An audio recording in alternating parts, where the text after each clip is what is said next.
Experience the performance of Lexus Racing, the thunderous V8 engine. The black and day-glow yellow Lexus RCF GT3, a blur of speed and adrenaline. The sheer force of acceleration. The physics-defying grip of the tires, the intensity of every corner, the precision of each maneuver. The sound of victory. Visit Lexus.com/motorsports to keep the thrill going. Sometimes it takes a different approach to help you unlock your true potential. Capella University's game-changing FlexPath format helps you learn at your own pace and fit earning a degree into your life. From before you enroll to after you graduate, you'll be supported by people who are invested in your success, so you can pursue your goals knowing that help is available if you need it. Imagina tu futuro de otra manera en capella.edu. You're on with Xfinity. How can we help? Hi, can my phone keep up when I travel for work? Yep, with Xfinity Mobile, you get Wi-Fi speeds up to a gig on the go. So I can, work on my phone by the beach? Your secret's safe with me. Switch and save with Xfinity Mobile. Now through January 10th, Xfinity Internet customers can buy one unlimited line and get one free for a year. Visit XfinityMobile.com to learn more. Xfinity, bring on the good stuff. Restrictions apply. Xfinity Internet and 2 new unlimited lines required. Reduced speeds after 30 gigabytes of usage per line. Data thresholds may vary. Actual Wi-Fi speeds vary, not guaranteed. If you're a facilities manager at a warehouse and your HVAC system goes down, it can turn up the heat, literally. But don't sweat it, Grainger has you covered. Grainger offers over 1 million industrial-grade products for all your operations, including warehouse HVAC maintenance. And even better, they offer access to experts and fast delivery, so you and your warehouse can both keep your cool. Call 1-800-GRAINGER, click Grainger.com, or just stop by. Grainger, for the ones who get it done. Hey, podcast listeners. Tired of ads barging into your favorite news podcasts? Good news. With Amazon Music, you have access to the largest catalog of ad-free top podcasts included with your Prime membership. Stay up to date on everything newsworthy by downloading the Amazon Music app for free or go to amazon.com/ad-free news. That's amazon.com/ad-free news to catch up on the latest episodes without the ads. Hello, this is international football commentator Derek Ray, and you're listening to the Ranks FC podcast.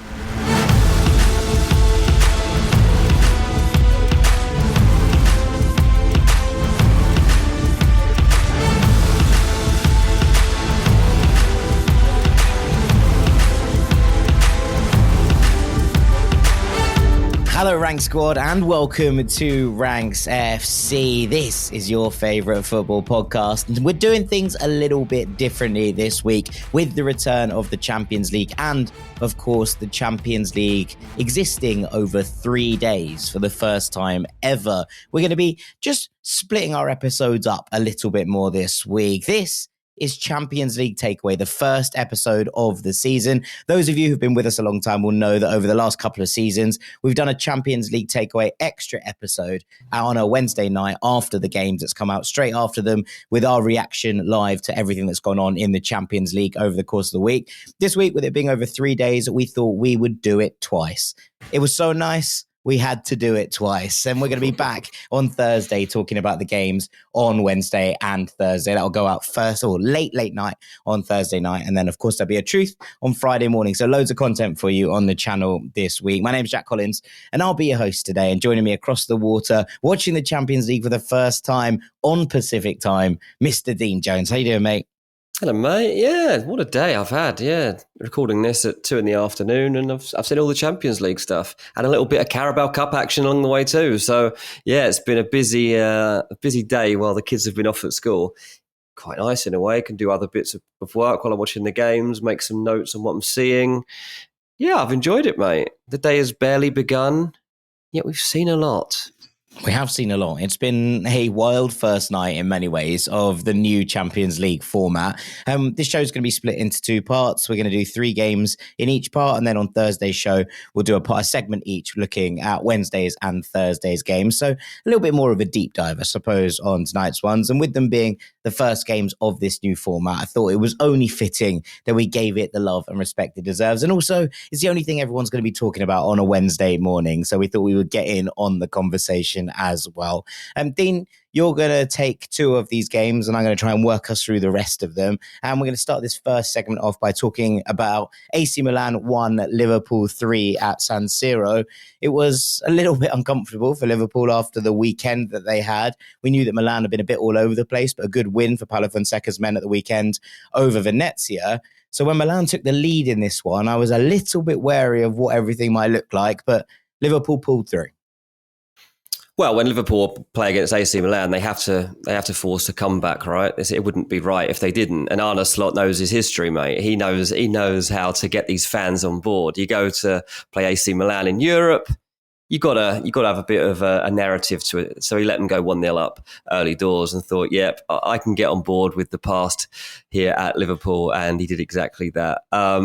Look, I've got three takeaways. The score, in case you don't know, ended up AC Milan 1, Liverpool 3.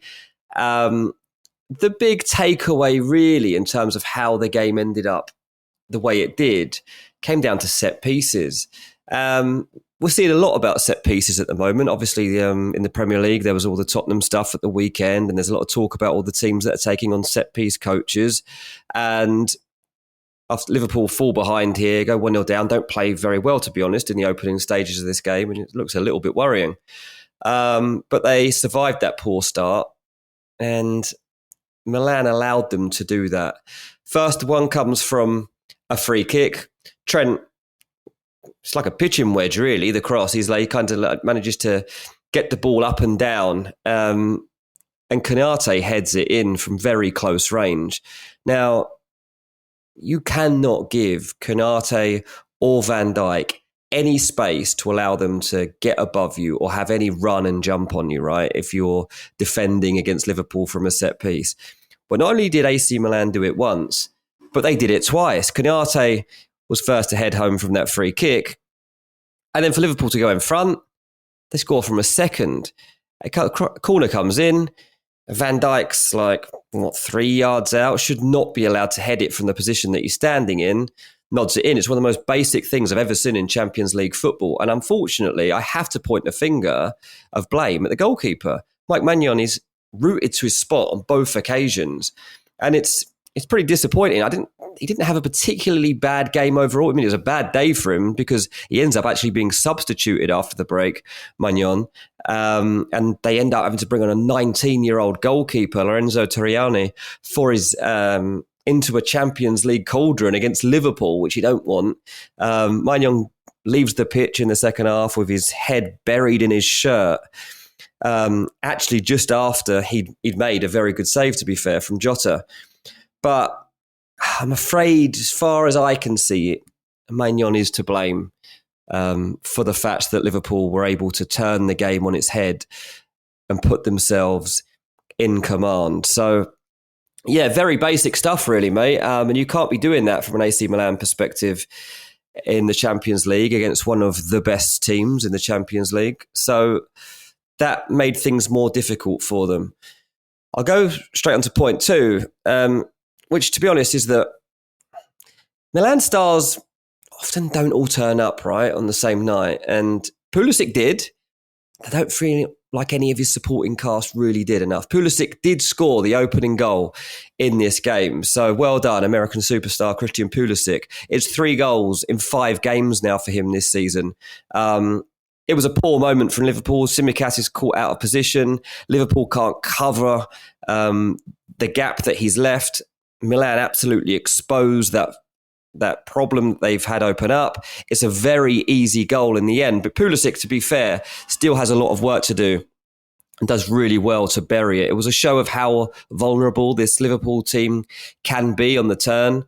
But let's focus for a second just on the positives of Pulisic. It was his 30th goal contributions in all competitions for AC Milan. 18 goals now and 12 assists for him. No player, Jack, has contributed to more goals for a Serie A team than Pulisic since he joined Milan, which is a really interesting stat.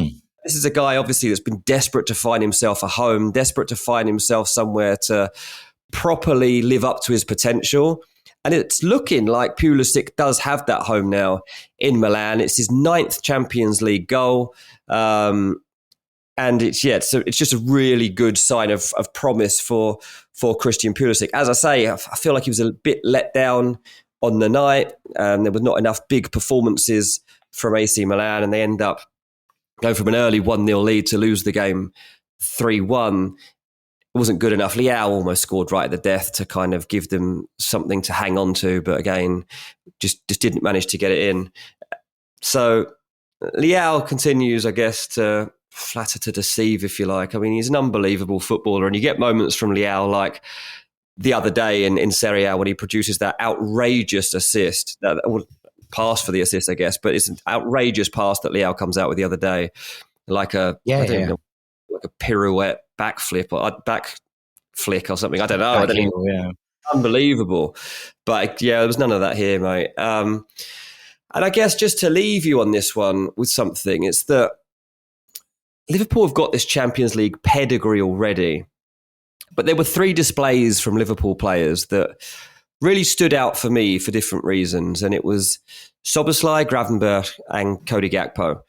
Cody Gakpo doesn't get his name on the score sheet, but it was a really good performance from him, and we know he's capable of big performances, and I think this one of the best ones I've seen in a big game from him. He was really involved in a lot of the good stuff that Liverpool managed to put together, and he comes out of it with his head held high and knowing that he has a lot to play in the coming weeks and months for Liverpool as they try to figure out exactly what their best version of this team is going to be.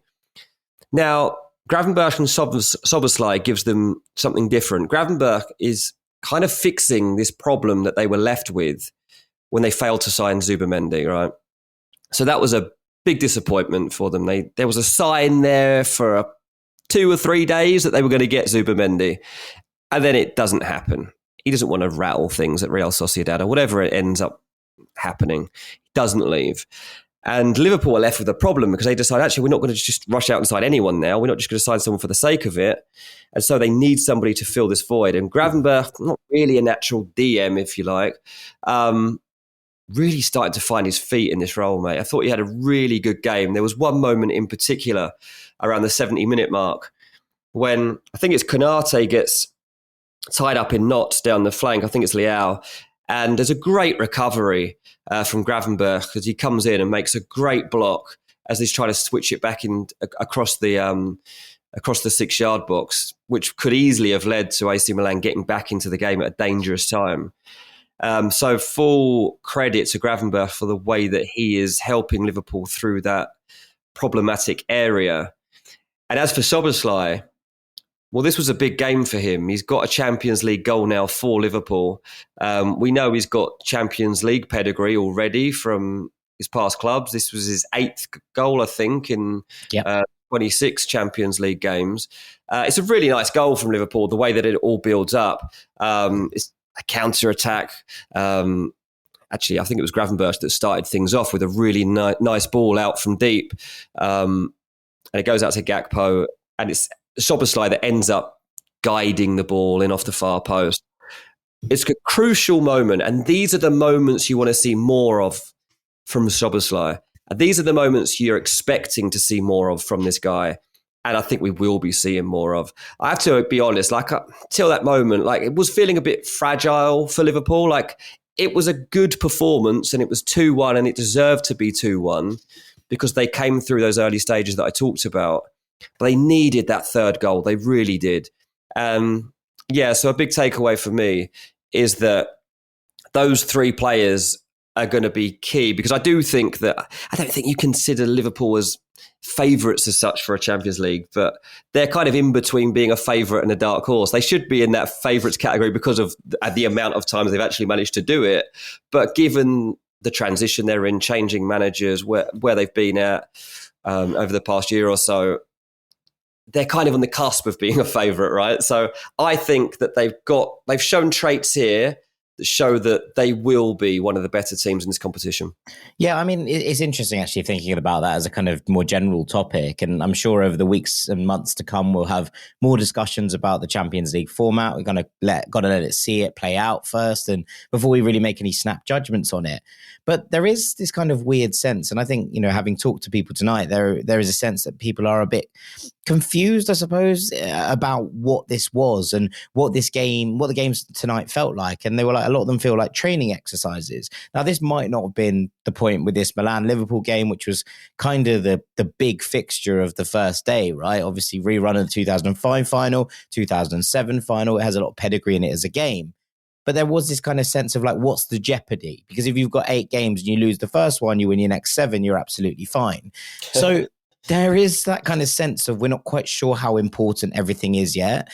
And I think what that means is that outside of Real Madrid and Manchester City, who have been the 2 dominant sides, I think, across Europe, and most people would agree with that. There are other contenders. I think that Inter probably should be in that conversation. But for the vast majority of people, I think the sense is that almost UEFA are trying to engineer a Manchester City versus Real Madrid final here. And there is also a sense that over the last 2 seasons, at the very least, maybe 3, those games between Manchester City and Real Madrid have felt like they've determined the outcome of the Champions League without actually being played in the final. And I think that's an interesting thing to consider. So outside of those 2, you kind of look at this group underneath them of other favourites. And I think that includes everyone else who you'd expect to be, in that conversation. I think Liverpool are probably in that conversation. I think Bayern are in that conversation. PSG are in that conversation. Inter are in that conversation. And then there's a couple of sort of more wild cards. And maybe Liverpool live in Arsenal are in that conversation as well, I think, in terms of having, what is such a brilliant defensive record. But there's not loads of teams and that are kind of set as that second generation of challengers. And I think that you look at Barcelona, who are obviously in a bit of, tumult is the wrong word because they've started the season so well, but they're in a bit of a transition period. Juventus in a bit of a transition period. And Liverpool are also in that. But the way that they've started the season probably suggests differently. So it's interesting kind of trying to work out exactly where everyone would be. And one of my friends and one of the friends of this podcast texted me earlier saying, who are the top 8 going to be? No idea, mate. Absolutely not a clue. So it's intriguing to kind of think of it as where the kind of tiers of contenders live right now. Yeah, but I think one thing we do know from kind of what the insights that experts have been giving on what we should expect from this format of the competition is that to make the top 8 of this Champions League table, you probably need 15 points. Right, so that seems to be the general consensus. Minimum, I think. I think 17 pretty much guarantees you it. You want to get to 5 wins, basically, like 5 wins as quick as you can, right? To give you basically you're basically through at that point. So that's, I think, all you can really look for at this stage. Like, as one of the favourites, how quickly can you get those 5 wins on the board? And that's really all Liverpool need to take from a game like this. One of the trickier fixtures for sure of this opening day, this opening week. But they've come through it, especially a bit of adversity at the beginning of the game, and the first win's ticked off. Yeah, absolutely. I mean, first win ticked off also for Bayern Munich in some style. I mean, Bayern won 9-2 against Dinamo Zagreb at the Allianz in Munich. And my first thought about this, Dean, was that it was like a perfect 3-act story arc.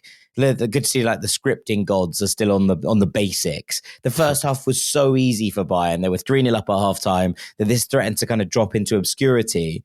And so they conceded twice in 5 minutes at the start of the second half to give it some climax and conflict before they just sort of got their heads back on the pitch, resolved the issues, scored twice in quick succession, and then added 4 more for good measure. So you kind of look at this and think, what a strange game, because at 3-2 on the 50th minute mark, okay, maybe it was probably a bit of a stretch to say Zagreb are right back in this. But they would have thought, well, hang on, we were 3-0 down. It's now 3-2. We've got 40 minutes to play in this one. And then fast forward 40 minutes and they've lost 9-2, which is the biggest or the highest total score in Champions League history in a single game. So it's gone from being like, oh, a Bayern on the edge of collapsing. I tweeted at the time, I was like, hang on, something's happening in Munich, eyes on. And then the next thing you know, they've dropped a record score. So, I mean, there you go, something did happen. I wasn't wrong, and it wasn't for the reasons that I thought it was going to be. Suddenly I thought that there was a game coming on here. And to be honest, the way that Zagreb came out at the start of the second half, and the way that they started to get into those positions, Petkovic scores the first. It's a really nice little playthrough for the second as well. And you're thinking, okay, this Bayern back line all of a sudden looks all over the place. Upamecano is wandering around in midfield. It was a bit of a strange lineup in some ways from Vincent Kompany as well, because we weren't quite sure exactly what it looked like. It turned out there was Rafael Guerreiro in midfield, but at first they were like, are Bayern playing 5 at the back? Is Guerreiro playing sort of left centre-back? Is Afonso Davies playing left centre-back? Everyone was a bit confused about what it looked like.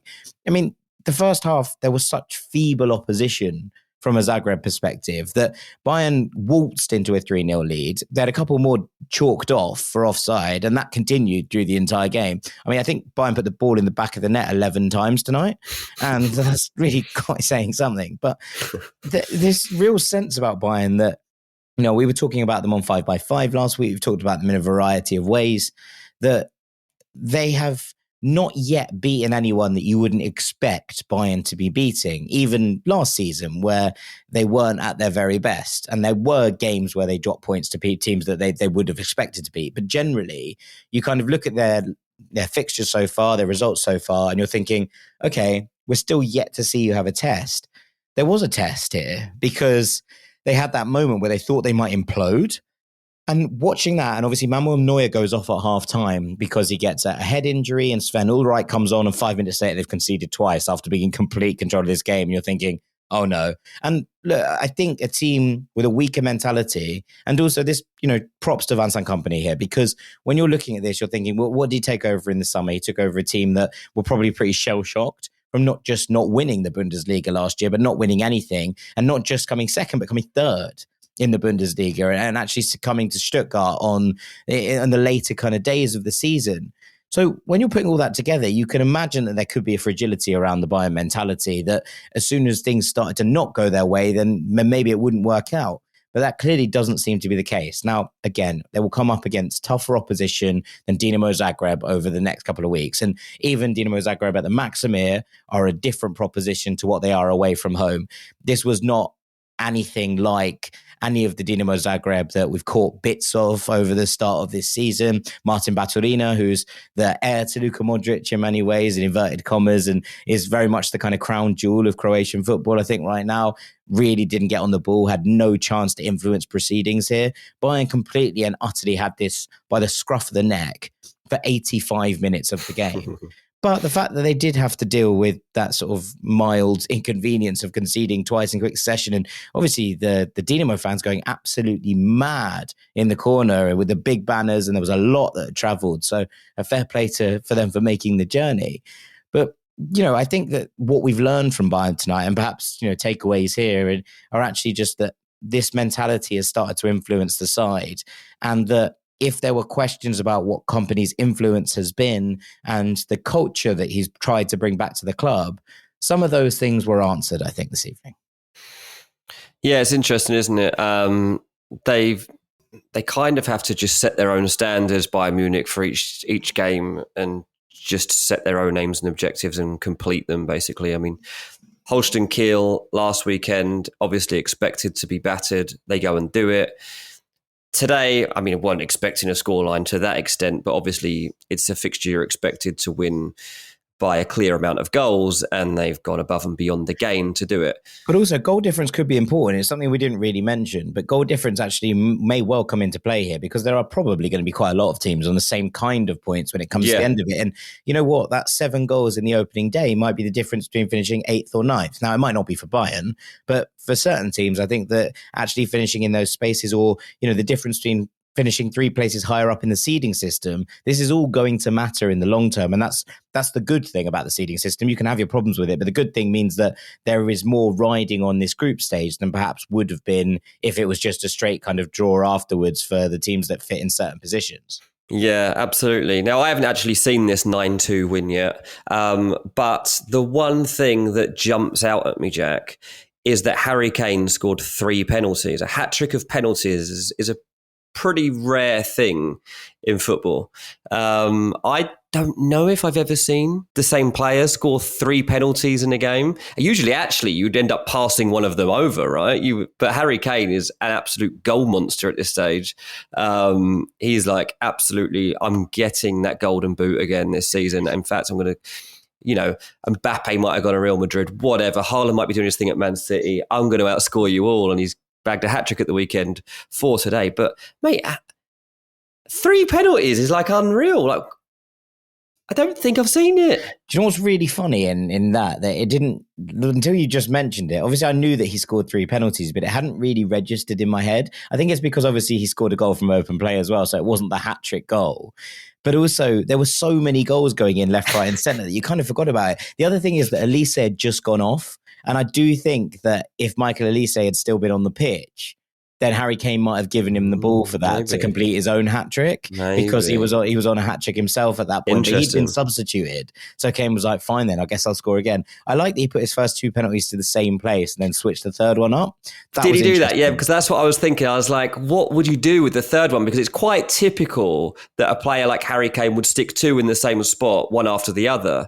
But for the third one... Well, he stutter stepped a lot of it, It was keeper moving before he actually hit the ball. So, credit where it's due. Harry Kane was excellent. To be honest, the entire Bayern attack was excellent. And I know that's easy to say after they put 9 goals past an opposition. So, without excusing the cliche on it, just the way that it moved together. And I think this is almost the perfect night for Kompany because not only did he have to watch his side, as we say, go through a little bit of turmoil, but also there's the element of who's scoring the big ones. They're actually kind of looking at this and thinking, well, Michael Elise is off the mark in the Champions League after scoring his first Bayern goal at the weekend. Leroy Sané comes on and scores a big goal at the end. Goretzka, whose future's been up in the air and who, Kompany's had to go out and defend over the last week. He comes on and scores. Big moments. He gets to celebrate in front of the Bayern fans, punches the badge, goes, I'm not going anywhere. These are all big moments for Bayern. They got to rotate a lot of players in and out. You got to see those changes being made. Elise gets off the mark in the Champions League. Kane is absolutely firing them in. That's 7 in his last 2, as you point out. I think that's about as good as you could ask for if you're Vincent Kompany. And look, but like we say, we can't really, I think, make any concrete evidence decisions on Bayern until we see them play more difficult opposition. But you can only beat what's in front of you. And right now they're beating what's in front of them very, very comfortably. So far, so good, Bayern Munich. Yeah, and it's a bit different to when they won their first pre-season game against Rotak Egen, 14-1. Well, it didn't actually feel that different, I'll be honest. But it is different. It's a Champions League. This is a pre-season game. You're not supposed to get these score lines. Yes, absolutely. Right, before we go to a break, I just wanted to quickly touch on Sporting against Lille. It was 2-0 to Sporting, and the first thing I've got to say to you is that if you do anything from this entire day of football, go back and watch the second goal that Sporting score here. It's from Zino de Bast, who's the right centre-back in Ruben Amorim's 3 at the back. I think it's the best goal I've seen in a long, long time. It's an absolute thumper. He has no right to hit it. Zino de Bast is not a big goal scorer. He's not a big goal scoring guy. He's a Belgian centre-back. And this ball comes to him about 35 yards out, and he wallops it across the ball, top corner. It is just one of the best things you'll see all this year. And to be honest, the bar is set very high for the Champions League goal of the season already. This is right up there. But look, Sporting completely and utterly in control of this game from pretty much the moment it kicked off. There are a couple of early opportunities for Lille in this one, but generally, as soon as they went 1-0 up and 2 minutes later, Angel Gomes was sent off, there was one team in this. I don't think Lille had a shot on target after that. And Sporting are very quietly going about their business. This team know exactly what to do. This system is so set in stone for Amorim that he knows exactly how to get the best out of all of these players. We're seeing rotation. Quenda and Katamo's wing-backs today were absolutely sensational. They didn't look bothered at all. The back 3, De Bast, Diamande and Inacio, dealing with someone as good as Jonathan David. Hjulmand and Morita were completely dominant in the centre. And then up top, Victor Gyökeres's first goal here is sublime. And his goal-scoring record continues to go from strength to strength. But the fact that nobody took a gamble on Gyökeres before Sporting did continues to amaze me. The way that he gets this ball, it comes to him. He's got his back to goal. He's sort of wide of the 6-yard box. He drives back, takes a touch, flicks it out of his feet, and then just hammers it into the bottom corner. Keeper, absolutely no chance. It is a real pure striker's goal. And with him up top, honestly, I think Sporting can go really far in this competition. I've said it before that I think that they're going to be comfortable in terms of where the Primera is. And we talked about them on Monday's post-box where I was discussing their win at the weekend over Arouca. But the fact that they're able to make these rotations in midfield, the fact that they were able to bring, these players off late in the game and bring in some youngsters, Daniel Bragança still getting real good minutes in here, Conrad Harder as well. But generally, the way that they're playing, the kind of knowledge and depth that this system has under Amorim. Obviously, it looked like he was going to leave in the summer. He decided not to. It feels like they've had a massive, massive lift around the club again, and they were already the best team in Portugal. But I wonder if this is the year that they can make a statement on the European stage. And I'm not saying they're going to win it, but I do think that this Sporting side have enough, and they've got home games against Arsenal and Manchester City in this league stage. That is not going to be an easy place to go for anybody this season. And I'm really intrigued to see what they can do against some of the bigger boys. Interesting one. We'll look out for that one, mate. And just one point on Lille. I'm really, really deeply unsure about this 5 at the back formation, and I don't understand it. Now, they've had an okay start to the season under Bruno Genesio, who obviously replaced Paulo Fonseca, who's gone off to Milan.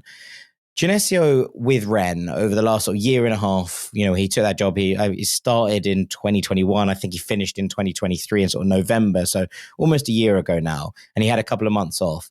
For pretty much the entire time he was at Rennes, he played with 4 at the back. Last season, in this Lille team, Fonseca played with 4 at the back. And Genesio has gone in here. And bear in mind, the only player they really lost over the summer in terms of regular first team minutes was Lenny Yoro, who obviously joined Manchester United for a big fee. Yusuf Zizici went off, but I think it was time for him to go at this point. He's starting to be phased out of the team. So a lot of this team is very similar to last year, where they did really well. Clearly, they're in the Champions League. I have no idea why they have switched to a 5 at the back formation. I don't think it gets the best out of almost any of their players. And I think that if Lille continue on this path, they're going to struggle this season, because even before the sending off, which they can be duly a little bit, I think upset's the wrong word. They can be a bit frustrated by it because it was 2 yellow card offences in quick succession. The second one is quite accidental, though it probably is a yellow card. You can understand them being a bit frustrated by that. But just on the whole, I just don't feel like they have any control of games anymore. Genesio is a different manager to Fonseca, and that's fine. But this 5 at the back formation, I can't see them doing any favours. And the fact that they've had a pretty indifferent start to the season, I think already speaks to that. So Lille a bit all over the place. I'm not really enjoying what's going on there. But Sporting are the absolute business. Lovely stuff, mate. Lovely stuff. Good wrap. All right, we'll take a break there. And after the break, we're going to be talking about Real Madrid. We're going to be talking about Aston Villa and Thiago Motta's new look Juventus. Don't go anywhere. Experience the performance of Lexus Racing, the thunderous V8 engine. The black and day-glow yellow Lexus RCF GT3, a blur of speed and adrenaline. The sheer force of acceleration. The physics-defying grip of the tires, the intensity of every corner, the precision of each maneuver, the sound of victory. Visit Lexus.com/motorsports to keep the thrill going. Capella University is rethinking higher education. With their game-changing FlexPath format, you can earn your degree on your schedule, so you can fit education seamlessly into your life. Imagina tu futuro de otra manera en capella.edu. If you're a facilities manager at a warehouse and your HVAC system goes down, it can turn up the heat, literally. But don't sweat it, Grainger has you covered. Grainger offers over 1 million industrial-grade products for all your operations, including warehouse HVAC maintenance. And even better, they offer access to experts and fast delivery, so you and your warehouse can both keep your cool. Call 1-800-GRAINGER, click Grainger.com, or just stop by. Grainger, for the ones who get it done. It's time to have your high-five moment with High Five Casino, the top social casino where the action and real prizes never stop. Fun spins and big wins are right at your fingertips with over 1,000 games, including High Five Casino exclusives. High Five Casino is always free to play with free coins given out every 4 hours. Sign up today and get free welcome coins you can spin for a chance at cash prizes. Visit highfivecasino.com. High Five Casino. No purchase necessary. Void where prohibited by law. Must be 21 years or older. Terms and conditions apply. Hey parents, Greenlight is here to take one big thing off your to-do list, teaching your kids about money. With a Greenlight debit card and money app of their own, kids and teens learn to earn, save, and invest. You can send money instantly, set flexible controls, and get real-time notifications of your kids' money activity. Set up chores and put allowance on autopilot to reward them for their hard work. Then, learn about the world of money together. Get 1 month free when you sign up at greenlight.com/podcast. Welcome back to Champions League Takeaway here on Ranks FC, where we're working through all of Tuesday's Champions League games. Dean, I'll let you start on the last one, but I feel like I'm going to take the lead on the second half of things. And we're going to talk a little bit about Real Madrid 3, Stuttgart 1. Now, nothing particularly takes your eye about that scoreline. That's the kind of thing you would expect of this Real Madrid side, especially at home at the Bernabeu. But Dean, I'm telling you, this was an episode of rewind the tape. Real Madrid, second best for long periods. Courtois making excellent saves, inexplicable amounts of missed chances from the opposition, who were excellent. They make 2 mistakes, and Real Madrid end up winning 3-1. It's what they do, and I get it, etc., etc. I'm glad it's not me doing this. It's tiring having to keep trying to analyze it. Logic says that if Real Madrid do not start to improve, they're going to be punished by teams who have more attacking quality and finish their chances better than Stuttgart did here or Real Sociedad did at the weekend. But equally, I can't sit here and genuinely say that because we know that isn't how it works. It's impossible to analyze Real Madrid in games like this. They were second best for 80 minutes. And Stuttgart were brilliant. And I want to talk about them in a minute and, give a takeaway about where they're at right now. But I just feel like I'm watching the same game on repeat. And, you listen to the commentary, and I think it was someone who said, it might have been Lucy Ward, who said, this is what happens. So many teams feel like they come to the Bernabeu and put in a good performance and walk away with nothing. And I was like, yes, agreed. But this Real Madrid side don't look right. I know they've won. And look, the third goal is a great moment for Endrick, who scores. I mean, look, he shouldn't score. Alexander Nubel pushes it into his own net. It is not the kind of goal that he will want to look back on the goalkeeper. But what a moment for Endrick scoring his first Champions League goal, etc., etc. Like, all of that, great.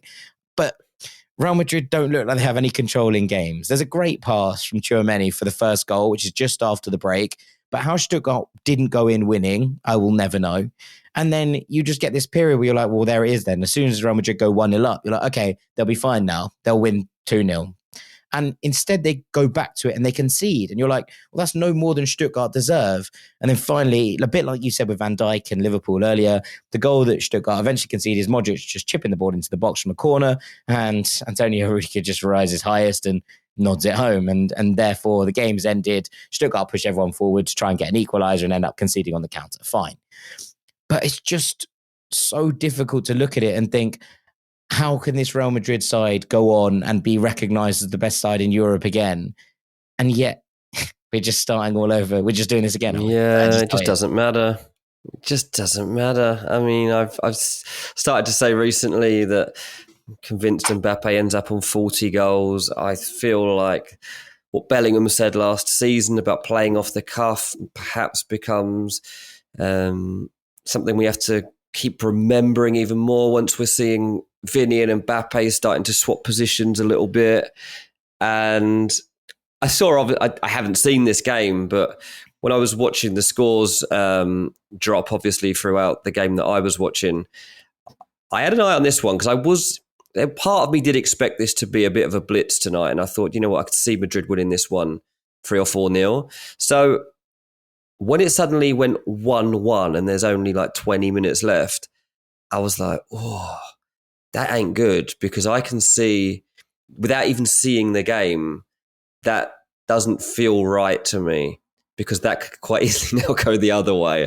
Madrid they've had pretty fine margins, right, so far this season. Like, usually they've they've got these 2-0 wins, but they haven't necessarily been that convincing. And yet they've ended this one with a 2-goal margin as well.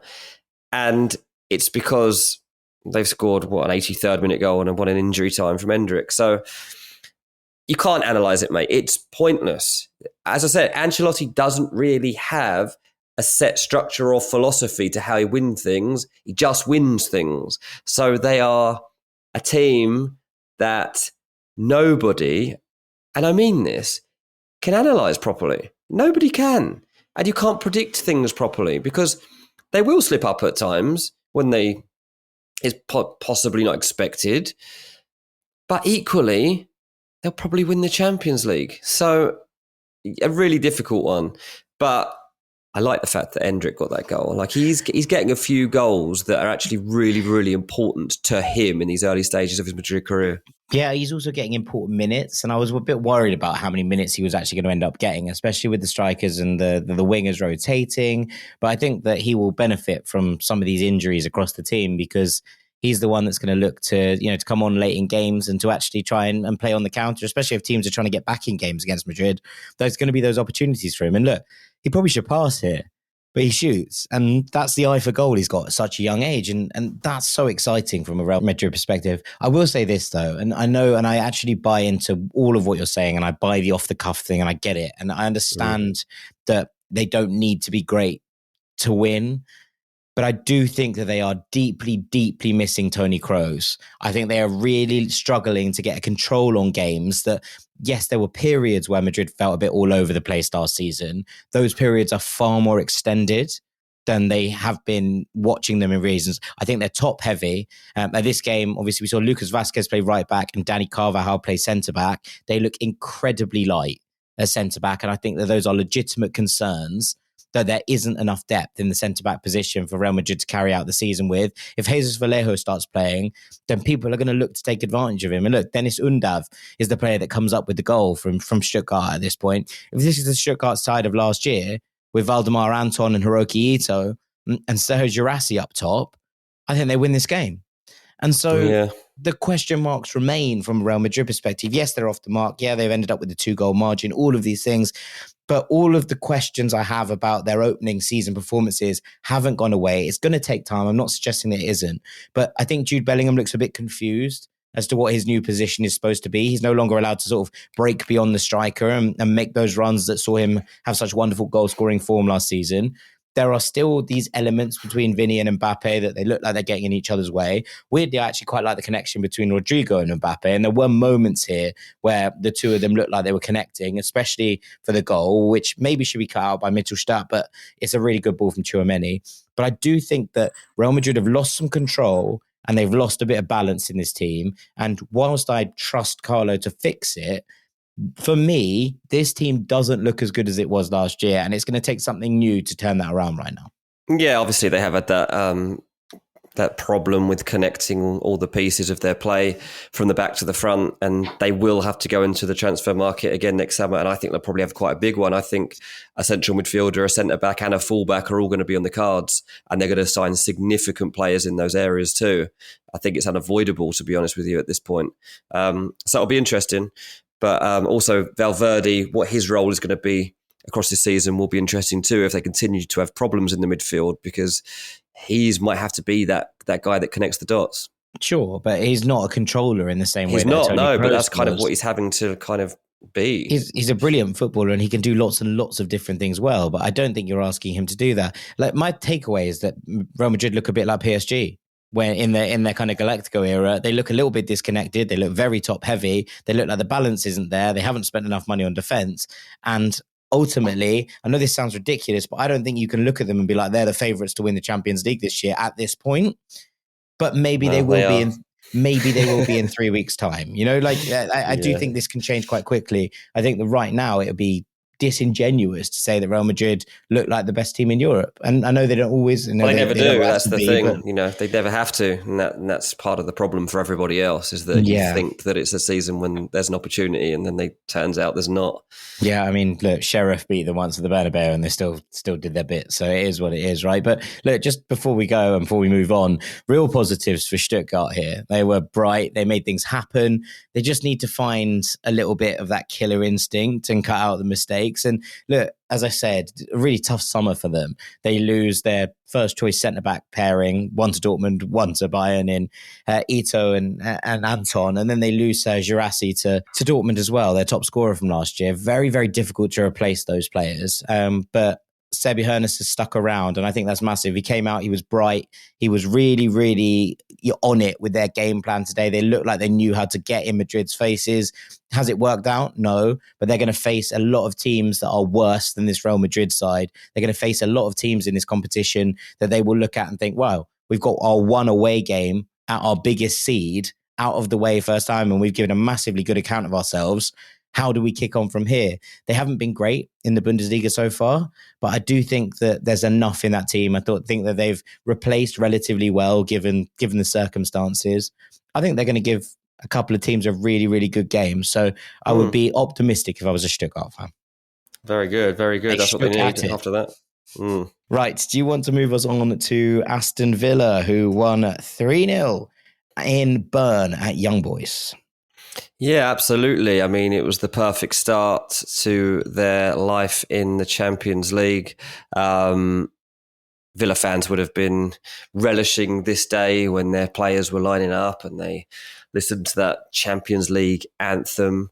Villa, don't forget, have European pedigree, but this was a moment they'd waited over 40 years for, and it was worth the wait, I reckon.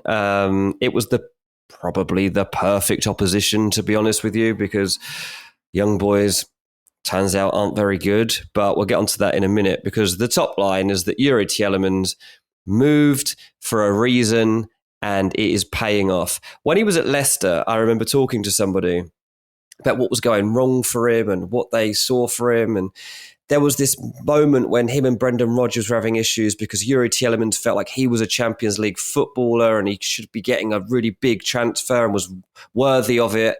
And Brendan Rodgers, from what I was told at the time, was like, yeah, you're good, but you're not that good. Like, you're not worthy of like that, those big clubs that you are talking about that you're thinking that you're going to end up at. Obviously, he ends up at Aston Villa, which fair enough isn't a Liverpool or a Man City or whatever else. But he made the right move because he's ended up in the Champions League and he's made his bow in the Champions League. And he's got the first goal and he's also come away with an assist and he's also come away with a Man of the Match award. So Yuri Tielemans is absolutely loving life today because he feels like his moment has come. This is what he's waited a long time for. Now, in the early stages of this game, there was a bit of concern. Like Villa were playing in a way where McGinn and Ramsey kind of tucked in and looks like Young Boys were going to make some progress with their fullbacks. It took Villa a little while to get back in the game. They couldn't progress the ball. They were keeping it at the back a lot and didn't seem to know how to get it forward.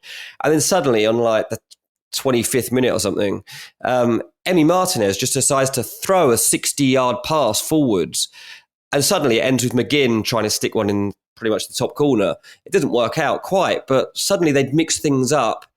Young Boys had been thrown onto the back foot. And Aston Villa actually had a bit of life about them. Had they got used to the bouncy ball at the pitch at that point? Yeah, maybe that's what it was. Maybe it was the bouncy pitch, yeah, because they're basically playing on a playground. But ultimately, it gave them a bit more confidence and belief that moment. And within a couple of minutes, Yuri Tielemans has got a goal. It's obviously a huge moment for Aston Villa. It's one that they celebrated wildly. And it's right that they do that. But it calmed them down and it set the tone for what was to come. And there was no way back for Young Boys from that moment. Partly because Aston Villa did play very well on the night. Partly also because Young Boys really aren't very good, it turns out, mate. To talk about the second point, I will talk about the Young Boys defending, which was I don't know if you've seen this goal yet from Jacob Ramsey. I have seen it, yeah. It's not great. The defending is like, honestly, unlike anything you should expect to see in the Champions League. It is so amateur that you won't even see it if me and you pick 10 blokes from the pub and go and have a kickabout. It's that bad. Like, they get stuck in their own box and it just ends up with like basically a tap-in for Ramsey. And then again, massive moment for him, obviously, Villa lad. To get a goal in the Champions League is huge. But young boys really didn't help himself there. No. So it really made... And the rest of the game, I was looking at it thinking, one of the big fears, I guess, about this competition is about whipping boys, is about the fact that the deeper we get into the tournament, that there are going to become more matches actually that are played between meaningless opposition, and that if you're not competing for those upper echelons, then sure, you but could if be out. If you finish 24th, you get into a playoff. Yes, it's going to be very difficult to play the team who finished 9th, but you never know with those kind of two-legged playoff games. And look, having spent a lot of time watching the Europa League and the Conference League, right? Those playoff rounds are not easy. There's a team dropping down from the Champions League, and yes, obviously they're not in the best form because they've ended up finishing 3rd in their Champions League group or their Europa League group, but they're still expected to go and win those games, and often the jeopardy of those gets in players' heads. So finishing, in those bottom ends of the playoff places isn't the worst thing in the world, I think. And if maybe it's not for young boys in terms of this stadium is not a place that inspires fear, but if you're Red Star Belgrade, Crvena Zvezda, or you're Dinamo Zagreb, and you've got to bring someone to the Maksimir or the Maracanã in Belgrade, those are opportunities to be like, you ain't going to want to come here and you're not going to want to play on this. And maybe young boys have that with their pitch, but I mean, Villa got used to it pretty quick, right? Yeah, look, young boys' next 2 games are Barcelona and Inter Milan. I can guarantee you now they ain't winning either of those 2 games. So they're 3 games, 3 losses as far as I'm concerned from what I've seen here. Yeah, I mean, look, they've had a really bad start in Switzerland. They've been so dominant there for such a long time, right, that it almost feels nuts. But we're talking about a team here that have really dominated the Swiss Super League. This season they've played 6 and they've won none. So actually at this point, and all of those games have been pretty chaotic. So this is no longer the side that it was last year. And actually it looks like there might be an opportunity for another power to rise perhaps in Switzerland after such a long period of domination.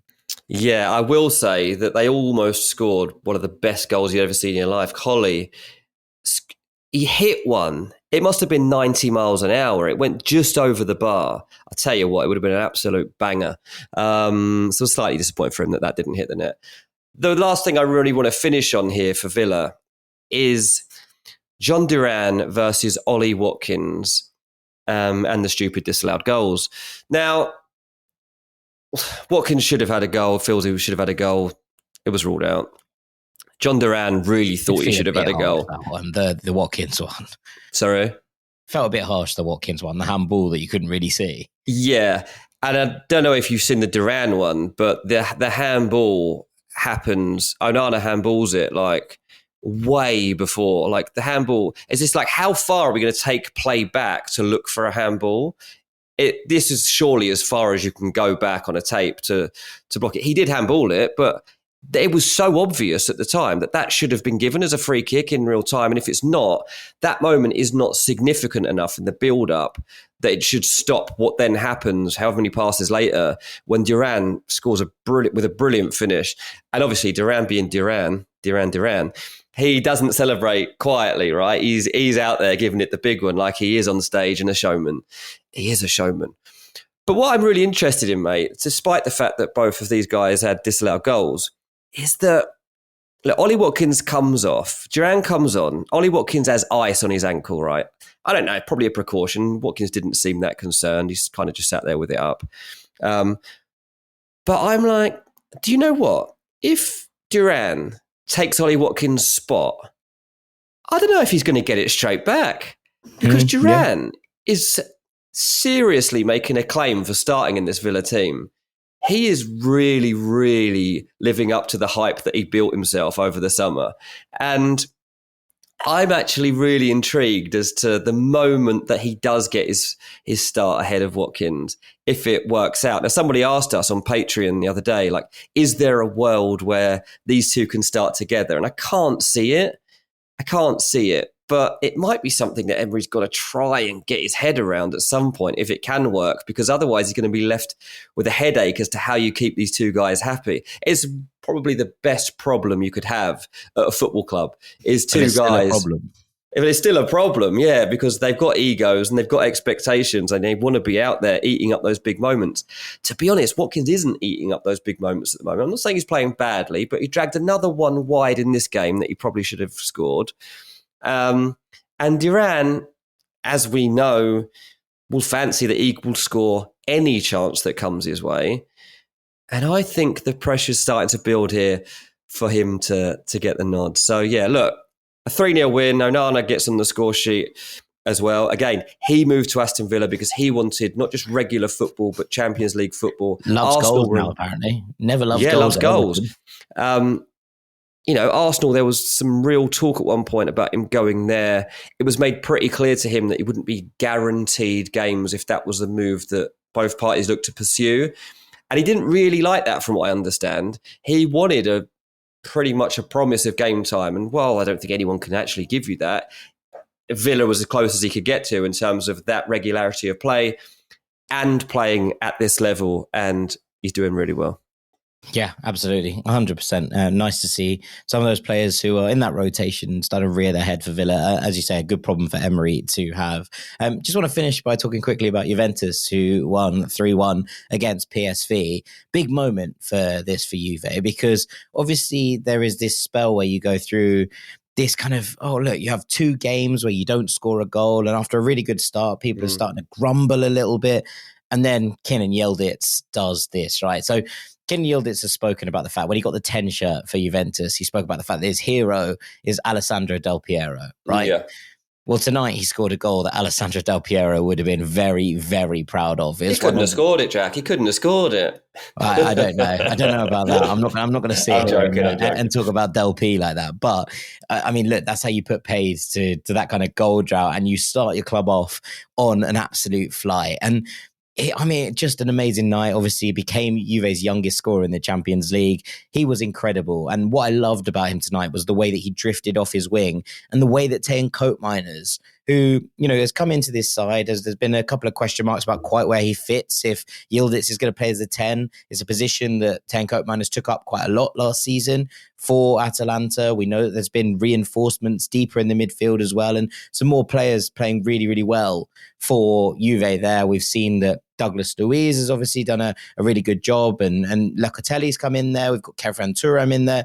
Weston McKennie comes in tonight, scores a goal, plays brilliantly, I thought. So lots of questions about where Koopmeiners would fit in backwards.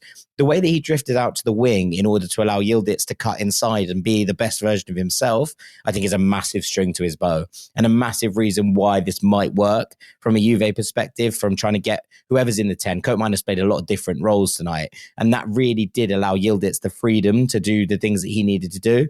But I think this was almost as perfect a night as you could ask for if you were Juve, right? McKennie scores in his first start of the season. Nico Gonzalez scores his first goal for the club. Yildiz, incredibly entertaining and incredibly effective. It would have been lovely for Vlahovic to score, I imagine, from his perspective. But his hold-up play was immense. He created a ton. The assist for Nico is so good. The attack functioned with him as the linchpin. And as Juve was starting to be questioned about whether they could make this work in an attacking sense, they pull out a performance like this. I mean, obviously they concede late on, and that would have been ideal. The first goal they've conceded this season to keep that clean sheet. But on the whole, this is about as good as you can ask for if you're Juve. And to be honest, I was pretty disappointed with PSV. I really thought they were going to give a better account of themselves. I thought that they would look at this and see the kind of, not problems, but maybe festering kind of frustrations with Juve over the last couple of games. Be like, this is a real opportunity to go out and hurt them. A very young back four, and it got run around a little bit. Matteo Dams on left back, I thought, had a torrid time against Nico Gonzalez. Ryan Flamingo's a defensive midfielder, really, by trade. Him being pushed into the back line didn't really work. Richie Ledesma took a bit of a beating at right back as well. it didn't really work, I didn't think. And Tillman playing out on the left rather in his preferred sort of 10 slot wasn't great either. Luke de Jong pretty ineffective. It felt like Juve were in the ascendancy from pretty much minute 10. They were, PSV started okay, but from the moment that Juve started to get a hold on this, Di Gregorio made a decent save early on. It then just felt like they'd completely assumed control of it. And look, we've spoke about this already, but Juve being able to take control of games and assert themselves, put themselves on the front foot is already such a change from what we saw from Allegri last season. And if they can put performances like this together on a regular basis, and we know there's going to need to be rotations because there's so much talent in this squad, so much talent in this midfield, as I just spoke about, but Tim Weah coming off the bench, doing really well. Fagioli as well, coming off the bench and doing well. We know that there's players in here that are trying to make a name for themselves. Someone like Juan Cabal, missed out. Cambiasso played at left back this time. Kalulu played at right back. There's loads of questions about who plays where. But I think that what we do know is that Motta's system is starting to take hold. Juve look like they have an identity and a style again. And the way that the front four operated together tonight, Koopmeiners, Yildiz, Vlahovic and Gonzalez, absolutely brilliant. Their dovetailing was sensational. I thought the Western did really well dropping into that and being able to provide a platform. Did really well defensively. Second half was very good going forward in the first. Locatelli holding it all together. I was very, very impressed with Juve tonight. I thought that this was one of, obviously the first couple of performances were good, but this felt like the most complete performance that we've seen from them so far. And even when in the second half where they were able to kind of step off the gas a little bit and be like, okay, come at us if you want. They defended really, really heroically until the very, very end. So it really did look like a Juve side that are going places. And after two disappointing results, a really good way to bounce back, I thought. Yeah, I mean, that's promising to hear from a Juve's perspective. I guess the intrigue will now come as to what is the real version of Juventus. Obviously, they're very early into this Motta era. Like there's many teams right now that are being built up, right? There's been managerial changes at other clubs too. But Juve's feels like one that has a particular eye on it because you're wondering how they do change from one style to another. They start off the season with 2 3-0 wins, then suddenly they're in 2 goalless draws, and now suddenly they go into a Champions League game against a decent Champions League opponent, and they win 3-1. So I guess it's like, will the real version of Juventus please stand up now? You got Napoli coming up at the weekend, and it's like, okay, this is what we want to see. Napoli, Genoa, who's after that? Leipzig, they've got in the Champions League. So let's see some consistency now in performance. If not, you don't have to win every game. It's impossible, but let's just see exactly what we're about and make sure that we've got this regular goal threat. Yeah, I mean, look, on tonight's evidence, I think it's going to be very hard to drop any of those front four. 8, 9, 10, 11, Koopmeiners, Vlahovic, Yildiz, Gonzalez. I think we're going to see a lot more of that in the weeks to come. Who plays behind them? I think that will chop and change. But I imagine that as we start to see Juventus come into themselves a bit more, those are going to be the front four because of the way that they interacted tonight and what we saw from them. The goals will come for Vlahovic. We saw goals from either side, Koopmeiners creating, and that ability to sort of switch positions. All of that really, really nice tonight. So shouts out to Juve. Yeah, absolutely, mate. Nice one. Alrighty, and with that, I think it's probably time that we call this a day. So that is everything from today's Champions League takeaway. There you go. Dean and I will be back on Thursday to look at days 2 and 3. We probably won't cover every game, but we will cover every game. That would be for hours. Talking points. Yeah, we would be here for hours. Look at all the big talking points from across those games, and we'll come to you on Thursday night with them on this same feed. But for now, all that's left for me to do is say thank you very, very much to Mr. Dean Jones. Cheers, mate. I've been Jack Collins. This has been Champions League Takeaway, the first of the season on Ranks FC. We'll see you all very shortly, gang. Take it easy. Peace. Sometimes it takes a different approach to help you unlock your true potential. With Capella University's game-changing FlexPath learning format, you gain relevant skills you can apply to your career right away. Earn your degree from an accredited university and be confident in the quality of your education. Imagina tu futuro de otra manera en capella.edu. Capella University is accredited by the Higher Learning Commission. Learn more at capella.edu/accreditation. At your job, do you ever have to deal with a nose roller? How about a snub pulley? Well, if you're installing a new conveyor belt system, dealing with the different components can sound like you're speaking a foreign language. Luckily, you've got a team ready to help. Grainger's technical product specialists are fluent in maintenance, repair, and operations. So whenever you want to talk shop, just reach out. Call, click Grainger.com, or just stop by. Grainger, for the ones who get it done. It's time to have your high five moment with High Five Casino, the top social casino where the action and real prizes never stop. Fun spins and big wins are right at your fingertips with over 1,000 games, including High Five Casino exclusives. High Five Casino is always free to play with free coins given out every 4 hours. Sign up today and get free welcome coins you can spin for a chance at cash prizes. Visit highfivecasino.com. High Five Casino. No purchase necessary. Void where prohibited by law. Must be 21 years or older. Terms and conditions apply. Hey parents, Greenlight is here to take one big thing off your to-do list, teaching your kids about money. With a Greenlight debit card and money app of their own, kids and teens learn to earn, save, and invest. You can send money instantly, set flexible controls, and get real-time notifications of your kids' money activity. Set up chores and put allowance on autopilot to reward them for their hard work. Then, learn about the world of money together. Get 1 month free when you sign up at greenlight.com/podcast.